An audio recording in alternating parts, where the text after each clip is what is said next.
All right, jumping right in. Today we're going to be talking about the finances of those high school years, kind of getting ready for college and all that, which I got to admit seems a bit early, right? I mean, college is still a few years off for most high schoolers. Yeah, you'd think so, wouldn't you? But honestly, this is the time to be thinking about it. It's like the choices you're making now, they can really impact the whole financial picture down the line, especially for college. So it's not like panic mode, but more like strategy time. Yeah, exactly. Think of it like, when you build a house, you wouldn't start with a roof, right? Got to have that solid foundation first. Right, right. Makes sense. I'd be a pretty terrible builder if I started with the roof. So, where do we start building this financial foundation for college? What's step one? All right, so one thing that's often overlooked is the 529 plan. Okay, 529 plans. Those are like those college savings accounts, right? But what makes them so special? Are they really that different from just, putting money in a regular savings account? Oh, absolutely, they're different. See, with the 529, the money you put in, it grows tax-free. That means all those gains you make, no federal income tax when you use it for those qualified education expenses. Can't say that about a regular savings account, can you? Ah, so it's not just about saving, it's about saving smarter. I like it. But I'm sure there are rules, right? It's got to be a catch. Can you use that money for anything? Well, yeah, there are some guidelines. You got to use it for those, qualified education expenses like your tuition, fees, books, sometimes even room and board. Okay, so not for a spring break trip to Cancun. Got it. Nope, not for Cancun, sadly. It's a targeted savings. It's specifically for those big college expenses. And the great thing is, you can start contributing right away as soon as your kiddo is born.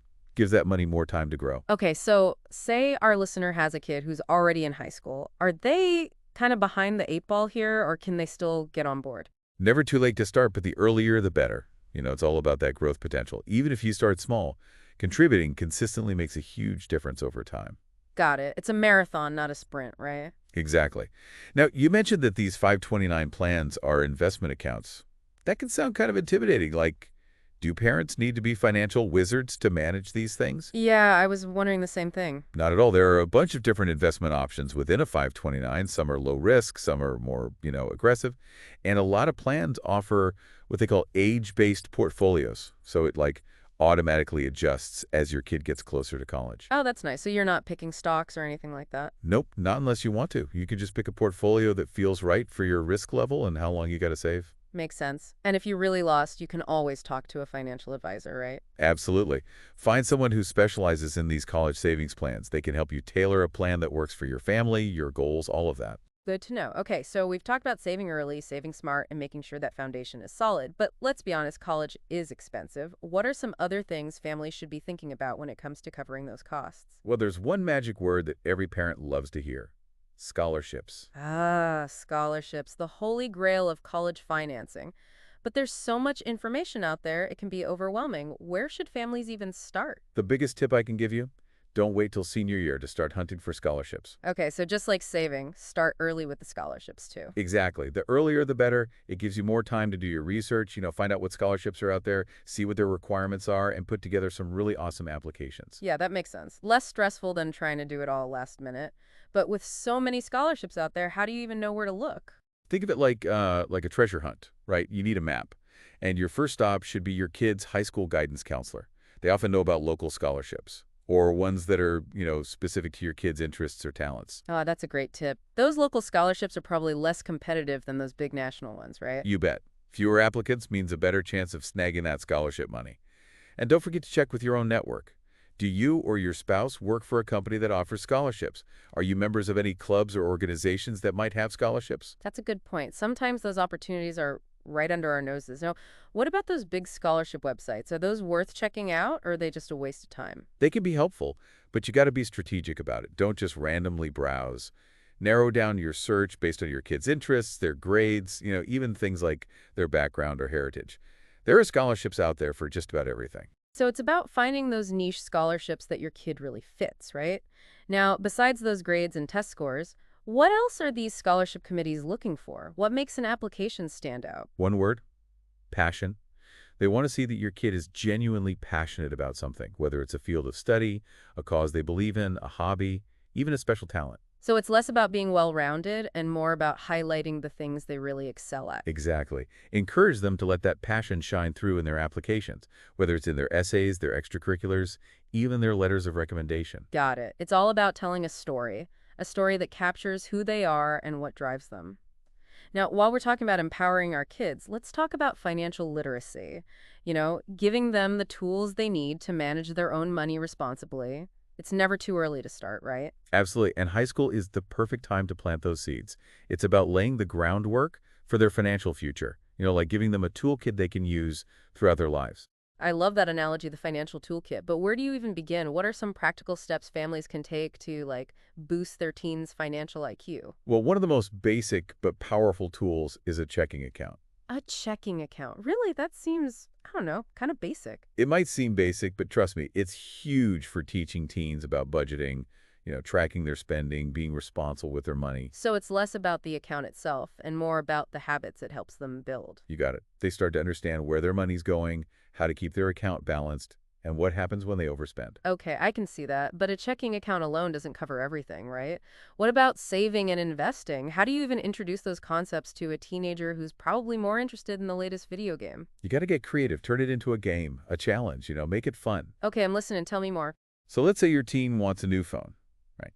Instead of just handing them the money, why not challenge them to save up for a portion of it? You can even offer to match what they save, turning into a fun little goal. Ah, so you're turning those wants into opportunities to learn about saving. I like that. Exactly. And you could do the same with investing. Maybe create a small investment portfolio together, let them research different companies, different industries. So they're learning about the stock market, making decisions, maybe even watching their money grow. It's all about planting those seeds early on and letting them feel like they have ownership over their financial future. And speaking of the future, let's talk about credit. I know it can be a scary topic, but it's a big part of adulting. How do you prepare your teen for the whole world of credit cards and loans? Well, knowledge is power, right?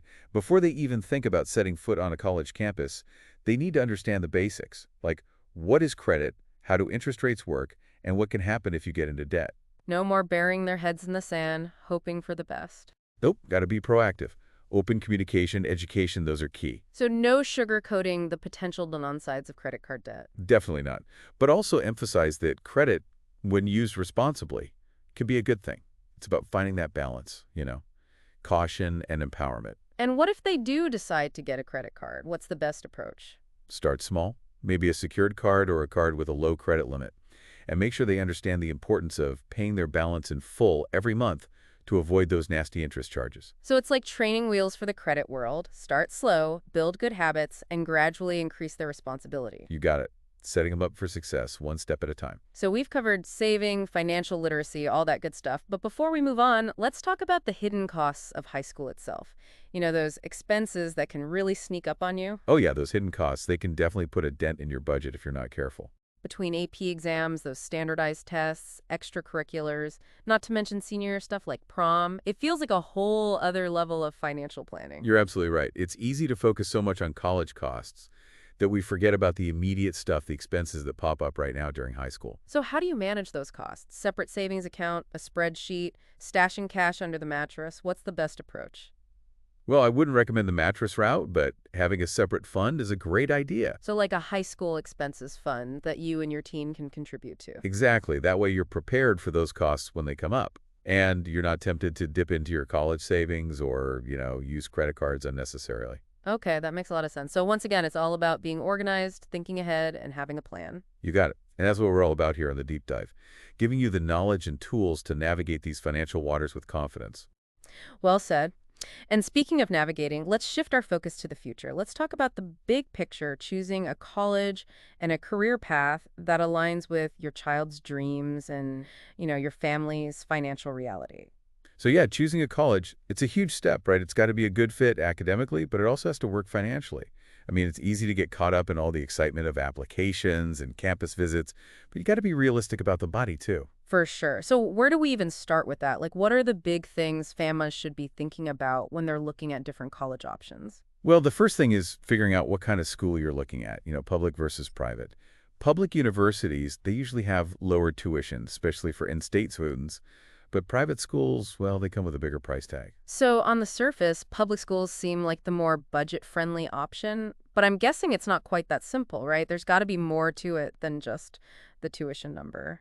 You're right, it's not that simple. You got to look at the whole financial aid package, scholarships, even the cost of living around the college. So, you could have a public university that seems affordable, but if it's in a city where everything costs a fortune, it might end up being just as expensive as a private school in a more affordable area. Exactly. Don't just look at the tuition, look at the total cost of attendance. Factor in stuff like room and board, transportation, books, even everyday things like food and, going out. Right, so total cost of attendance, that's key. What else should families be thinking about? Think about the return on investment, the ROI. And I don't just mean the financial ROI. It's about, what's the value of this degree? Will it lead to good job prospects? What's the earning potential in that field? Even things like, will it lead to personal fulfillment? So it's not just about the cost of the degree, it's about what doors it opens and what opportunities it creates. Exactly. Look at the job market for whatever your kid wants to study. Are there a lot of jobs in that field? What's the starting salary like? Is there room for growth? Makes sense. So you want to match their passions with a career path that's actually, viable. But ROI is a tricky thing. What if your kid is passionate about something that doesn't traditionally pay a lot? Like what then? That's where you got to have some open conversations. Maybe there are different avenues within that field they can explore, or maybe they could start their own business, be an entrepreneur, or look into grad school, see if that can boost their earning potential. Right. So be creative, be resourceful. Now, what about families who are really struggling financially? Are there options besides, taking on tons of student loan debt? Absolutely. Community college is a great option that a lot of people overlook. Yeah, community college sometimes gets a bad rap, but it can be a great way to save money without, sacrificing quality. Exactly. They have a ton of associate degree programs, and a lot of them have these transfer pathways set up with four-year universities. So you could do your first 2 years at community college and then transfer to a 4-year school to finish your bachelor's. Exactly. And a lot of times those credits transfer over smoothly. You can save a ton of money on tuition that way. Okay, so it's a smart move for families who are trying to keep those costs down. But, I mean, let's be honest, community college isn't for everyone. Some kids just do better going straight to a 4-year university right after high school. Right. It's all about finding the right fit for the student, their learning style, their personality, what they want to get out of college. But yeah, for those who are open to it, community college can be a game changer, especially financially. All right, so we've talked public versus private, community college. What other factors should families consider when making this decision? Location's a big one. Does your kid want to stay close to home, or do they want to go somewhere far away?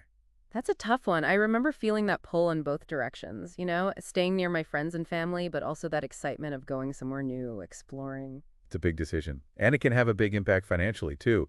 Going to college out of state often means paying more for tuition, plus the cost of living might be higher.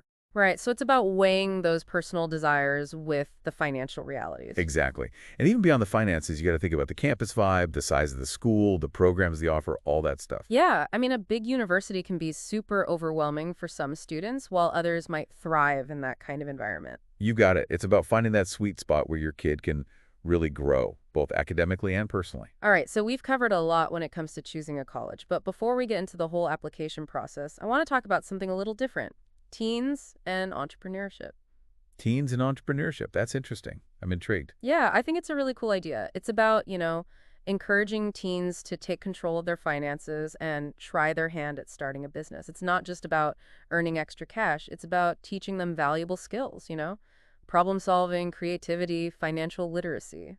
I love that. It's like fostering that entrepreneurial spirit early on. Exactly. And it doesn't have to be anything crazy complicated. They could start a small business doing something they enjoy, like dog walking, lawn care, selling crafts online. So they're taking their passions and making them profitable. Right. And they're learning by doing, which is always the best way to learn. Plus, those entrepreneurial skills are super valuable no matter what they end up doing in the future. Exactly. So how can parents encourage this entrepreneurial spirit in their teens? Be supportive, be encouraging, be open to their ideas, offer guidance, help them find resources, and celebrate their successes no matter how small. So create a safe space where they can take risks, experiment and learn from their mistakes. Exactly. Who knows? Maybe their little side hustle turns into a full-blown business down the line. The possibilities are endless. Okay, so we've talked about choosing a college and encouraging that entrepreneurial spirit. Now let's get into those college applications. Ah, yes, college applications, the gateway to higher education, but also, let's be honest, a major source of stress for everyone involved. No kidding. All those deadlines, essays, standardized tests, it can be pretty overwhelming. So, where do we even start? What are some strategies for making this whole process a little less painful? First and foremost, start early. Don't wait till senior year to start working on those applications, please. All right, start early. We've heard that before. But what does that actually look like? What should families be doing? Research different schools, go to college fairs, visit campuses, and for the love of all that is good, start working on those essays early. So, gather information, get a feel for different schools, and start writing those essays way before its deadlines. Got it. You got it. And don't forget about those standardized tests, the SAT and ACT. Those are still a big part of the application process. Right, those tests, always a source of stress. They can be, but there are lots of resources out there to help students prepare. So it's not just about cramming the night before. It's about having a study plan, taking practice tests, maybe even getting a tutor or taking a prep course. Exactly.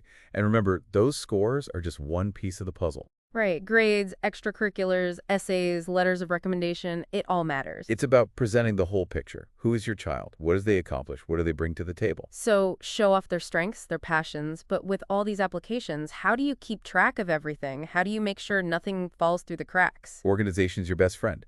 Make a calendar, use a spreadsheet, or download one of those college application tracking apps. So it's like project managing the whole college application process. You got it. Break it down into steps, set deadlines, track your progress. And speaking of deadlines, what about early decision and early action? Are those good options or do they just add more stress? They can be a good thing if your child knows exactly where they want to go and they're ready to commit early. So if they have their heart set on one school and they're prepared to meet those earlier deadlines, it might be worth considering. Exactly. And a lot of times, those early application options have higher acceptance rates. Interesting. So there's a potential benefit there. But let's be real, applications cost money. Oh, yeah. Those application fees can add up fast, particularly if you're applying to a bunch of schools. So that's another expense to add to the college budget. Yep. And don't forget about other costs like sending those test scores, getting transcripts, even the cost of traveling for college visits or interviews. It's like this whole hidden layer of expenses that you might not think about. You got it. Be prepared and factor those costs in. Okay, so we've tackled applications. Now let's switch gears and talk about something that might seem a little premature, but it's important. Estate planning. Estate planning. Really, I mean, these kids are still in high school. I know, it seems early, but once your kid turns 18 legally, they're an adult, and that changes things. Okay, I see your point. So it's about making sure they're protected as they become adults. Exactly. And estate planning isn't just about wills and trusts. It's also things like power of attorney and healthcare directives. Okay, break that down for me. What are those and why are they important for young adults? Power of attorney basically means you're giving someone the legal authority to make decisions for you, if you're unable to do it yourself. So, like, if something happens to your child and they can't make decisions, you, as their parent, will be able to step in and handle things. Exactly. And healthcare directives are basically your instructions for medical care if you're not able to communicate them yourself. So even if your child can't tell the doctors what they want, their wishes are still honored. Right. And these documents might seem unnecessary for a healthy young adult, but you never know what can happen. True, true. It's about having those safeguards in place. Exactly. And honestly, it's not just about protecting your child, it's about your own peace of mind, too. I get it. Knowing you have those documents in place can give you some comfort. Okay, let's shift gears again. Let's talk about something that can be a real balancing act. Retirement savings versus college funding. Ah, the classic dilemma. How do you secure your own future while also making sure your child can afford college? It's tough, but one thing's for sure. You shouldn't completely drain your retirement savings to pay for your kid's education. Right. You can always borrow money for college, but you can't borrow money for retirement. Exactly. So keep contributing to those retirement accounts even while you're saving for college. So how do you find that balance? Any advice for our listeners who are feeling the pressure? Well, first you got to understand your own financial situation. What's your income, your expenses, your savings goals for both retirement and college? Like creating a financial roadmap for your family. Exactly. Once you have a clear picture, you can start exploring different strategies to reach both those goals. Maybe it means adjusting your budget, cutting back on some expenses, or even finding ways to earn some extra income. And don't be afraid to have honest conversations with your kids about the financial situation. Work together to create a plan that works for everyone. Teamwork makes the dream work. Right. It's about finding that sweet spot where everyone's needs are met, both your child's future and your own financial well-being. Speaking of futures, let's think outside the box a little bit. What about those options that aren't the traditional four-year college path? Yeah, good point. There are trade schools and vocation programs. They offer really specialized training in all kinds of fields, like carpentry, plumbing, culinary arts, healthcare, technology. So instead of that broad liberal arts education, they're learning practical skills that they can use right away in a specific career. And a lot of times, those jobs are in high demand and pay really well. So it's a great option for kids who are more hands-on or have a really clear idea of what they want to do. I love that. It's about giving kids different pathways to success. It's about finding what works best for them. Right. And let's not forget about gap years. Ah, the gap year. A chance to take a break from school and explore different things before jumping into college. What are the benefits of that? Oh, so many. It's a chance to travel, volunteer, get some real-world work experience. It can help kids figure out what they really want to do, broaden their horizons, learn some valuable life skills. Like hitting the pause button on their academic journey and using that time for self-discovery. Exactly. And sometimes those experiences can make them even more focused and motivated when they do start college. But gap years have to be planned carefully, right? Especially financially. Oh, yeah, for sure. You got to have a budget, figure out how you're going to pay for things, maybe look into scholarships or part-time jobs. It's not just about taking a year off. It's about making it a valuable experience that moves you forward, not backward. Exactly. It's got to be intentional and it's got to work financially. Now, as we've been talking about, financial planner is a long game. Things change. There are unexpected expenses. The market goes up and down, and sometimes your kids' interests and goals change too. Which is why you got to stay flexible. Be ready to adjust your plans as you go. What works today might not work tomorrow. And remember, you don't have to do this alone. There are resources out there, experts who can help you, and a whole community of parents going through the same thing. Right. Don't be afraid to reach out, ask questions, and connect with others who have been there. And in all the seriousness of financial planning, don't forget to celebrate the good stuff, too. Graduations, acceptances, that first internship, those are huge accomplishments. Absolutely. It's all about creating a positive environment where your kid feels supported and empowered to follow their dreams. Well said. All right, so we've talked a lot about the big picture stuff, but let's get down to brass tacks. Let's talk about how to manage those day-to-day college expenses. Tuition, room and board, books, all those late-night pizza deliveries, it adds up. It sure does. And it's not just about having the money. It's about making it last. Okay, so let's get tactical. What are some practical tips for keeping those college costs in check? All right, so practical tips. Let's start with one of the biggest expenses, textbooks. Ugh, textbooks, those things are like ridiculously expensive. I know, right? And the prices just keep going up. It's crazy. But luckily, there are some ways to save money. Okay, so tell me, how can students avoid spending a fortune at the campus bookstore? Well, one option is renting textbooks. There are websites and even some bookstores that let you rent them for a semester. It's way cheaper than buying. Renting, that's a good idea, especially for those classes that use, those huge specialized textbooks. Yeah, for sure. And don't forget about buying used textbooks. You can usually find them online or at used bookstores for a fraction of the price. Used textbooks can be a real lifesaver, and sometimes you can even sell them back at the end of the semester and make some money back. Exactly. It's all about being resourceful, right? Right. Okay, so we've covered textbooks. What about those everyday expenses? Food, getting around, going out with friends, all that stuff. That's where a budget comes in. Budgeting, yeah, I know it's not the most exciting thing, but it's so important. It really is. It helps you track where your money's going, make smart choices about spending, and hopefully avoid those overdrive fees. And there are so many apps and websites now that make budgeting super easy. Exactly. Technology can be a huge help with all this stuff. Speaking of technology, let's talk about credit cards. They can be helpful for college students, but also kind of dangerous, right? Yeah, it's a tricky one. They can help you build credit and cover unexpected expenses. But if you're not careful, it's easy to get into debt. So how do you use credit cards responsibly without falling into that debt trap? Talk to your kids about it. Make sure they understand how credit works, what interest rates are, and how important it is to pay their balance in full each month. No more hiding from the scary credit card statements. Nope. Be open and honest about it. And if they do get a credit card, maybe start with a secured card or one with a low credit limit, just to be safe. Like training wheels for credit cards? Exactly. And remind them to only use it for things they really need and to pay it off every month. Okay, so credit cards, use them wisely. Now, let's talk about something a little more positive, all the resources that are available on campus. Oh yeah, colleges have so many great resources for students. It's amazing. Like what kind of stuff? Well, there are tutoring centers, writing labs, career counseling, financial aid workshops, even health and wellness programs. Wow, that's a lot. It is. And it's all there to help students succeed. And most of it's free or really cheap.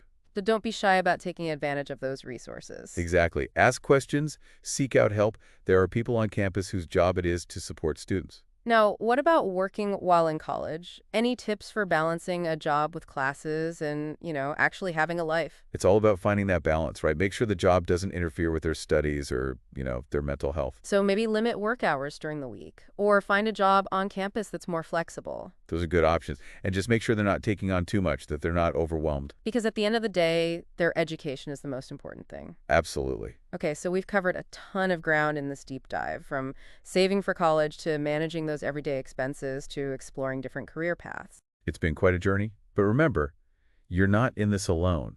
There are so many resources and people who can help. Reach out, ask questions, connect with other parents who are going through the same thing. And don't forget to celebrate all the successes along the way: graduations, acceptance letters, internships, all of it. It's so important to celebrate those milestones and to create a supportive environment where your kids feel confident and empowered. Financial planning, it's a lifelong journey. It's about learning, adapting, and making the best choices you can. Couldn't have said it better myself.